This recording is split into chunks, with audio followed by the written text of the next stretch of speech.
Hello বন্ধুরা, আসসালামু আলাইকুম। কেমন আছেন আপনারা সবাই? তো আশা করি সবাই অনেক ভালো আছেন। আজকে আমি চলে আসলাম আবারও আপনাদের সামনে নতুন আরেকটি ভিডিও নিয়ে। যারা হাঁস খেতে ভালোবাসেন তাদের জন্য অ্যাকচুয়ালি এই ভিডিওটা। তো প্রথমে আমি আপনাদেরকে জানিয়ে রাখি হাঁসের মাংসটা আসলে কিভাবে আপনারা প্রসেসিং করবেন বা হাঁস কিভাবে রান্না করার জন্য প্রস্তুত করবেন সেই বিষয়টা নিয়ে প্রথমে আমি প্রাথমিকভাবে আলোচনা করব। প্রথমে আমি হাঁসের মাংসটাকে পিস করে নিয়েছি সাইজ মতো। তারপরে আমি হালকা গরম পানিতে হলুদ এবং লবণ দিয়ে 10 মিনিট মাংসটাকে ভিজিয়ে রেখেছি। সঙ্গে একটু লেবুর রস দিতে পারেন, তাহলে হাঁসের মাংসের যে হাঁস হাঁস গন্ধ সেটা কিন্তু আর আসবে না। অনেকেই বলে হাঁসের মাংস দিয়ে নাকি হাঁস হাঁস গন্ধ বেরোয়। ভাই, হাঁসের মাংস খাইতে হইলে পরিশ্রম করা লাগে। ভালো জিনিসটা পেতে হলে, ভালো জিনিস খাইতে হইলে পরিশ্রম করে কষ্ট করে খাইতে হয়।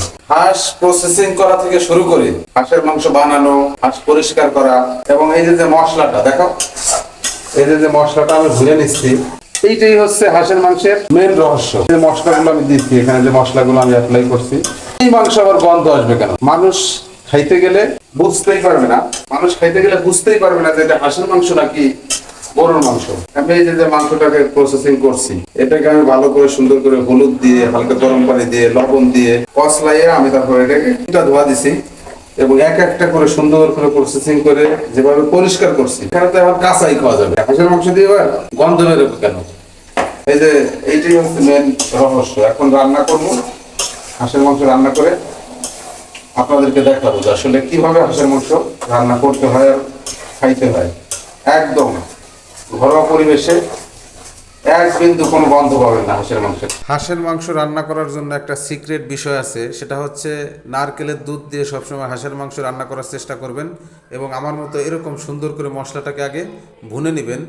আমি এখানে দেখতে পাচ্ছেন স্ক্রিনে, আমি কিন্তু সব ধরনের মশলা কড়াইতে সুন্দর করে ভুনে নিচ্ছি। তো আমি এখানে কিন্তু কোনো ধরনের এক্সট্রা পানি বা বাহিরের কোনো পানি ইউজ করি নাই, টোটালি নারকেলের দুধ দিয়ে আমি মশলাটাকে ভুনা করছি।